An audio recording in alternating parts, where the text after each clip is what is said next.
So at the Museum of Aviation, they have three major hangars. This is the first one outside of the main hangar where the most of the museum administrative stuff is located.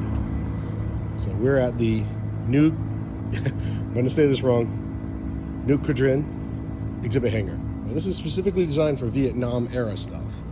So come with me and we're going to walk inside.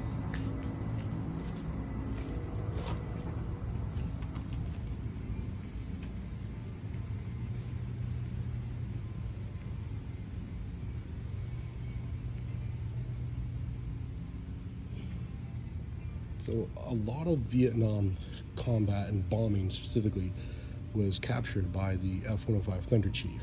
Now, interestingly enough, my uncle, who did several tours, was a retired master sergeant in the Air Force. He worked on Thunder Chiefs, so it was kind of special to see. Every time I see one of those, it reminds me of him a lot. There's also things like the Super Saber, which is right here, and we'll get back to.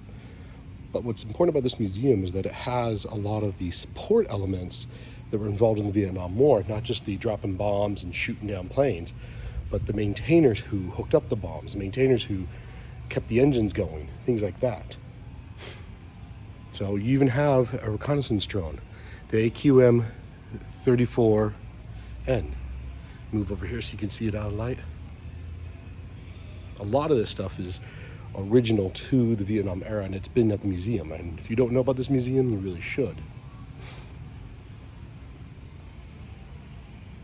But there is a ton to see. It's impressive when you start realizing that how smart things were in the Vietnam era. Here's the MiG-17 fresco. There weren't a lot of these MiGs captured, but the ones that were captured are highly prized by the Air Force. This is something everybody can appreciate. Who doesn't like big guns? The L-60 40mm automatic cannon. But there were drones in the Vietnam War, as we just saw. And without the maintainers and the supports, you would not have the capabilities of the Vietnam era. And so I really appreciate that this museum is capturing the support elements to the Vietnam War. This is an HH-3E Swarovski. Now, he was a Russian helicopter designer, and a lot of these helicopters that we see today and we saw in the Vietnam era were derivations of his original designs. But see, they even have, they had planes like this. In fact, there's a Cessna that you'll see here in a little bit that was a fighting element. And because they're Robins Air Force Base, they're going to include some stuff that's specific to Robins.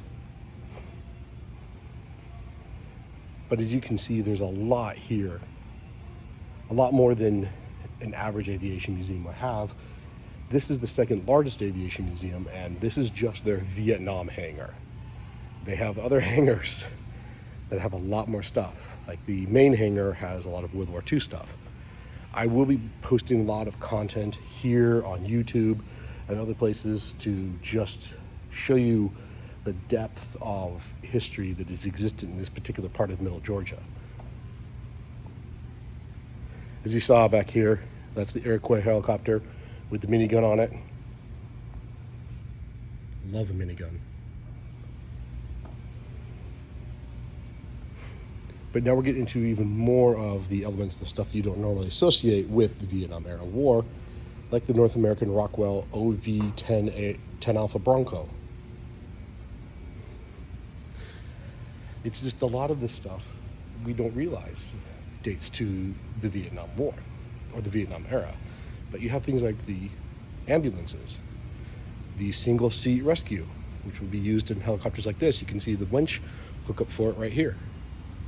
They'd hook up that seat to this winch to pluck people individually.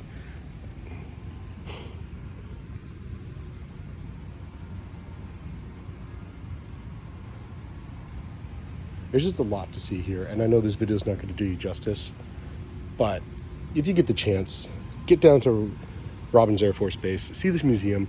The great thing about it is you don't need base access to get to the museum. It's completely open to the public.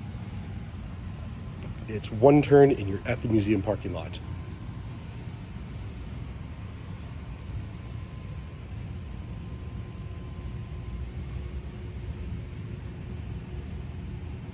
So Vietnam, not, I keep saying it, but I really like how, yes, this is an aviation museum, but you didn't realize that there's a Cessna Dragonfly in Vietnam, or as you'll see in just a minute, actual Cessnas that were armored.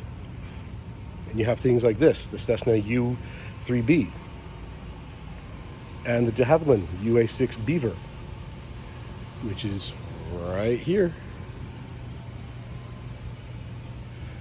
that were in the Vietnam War.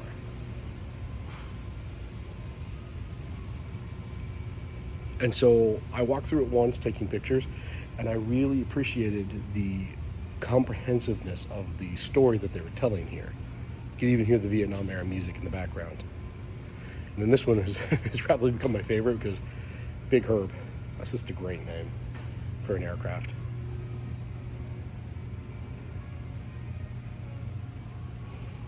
Today Cessnas are mostly planes that people learn to fly in, and then they move on to bigger things. It wasn't always that way.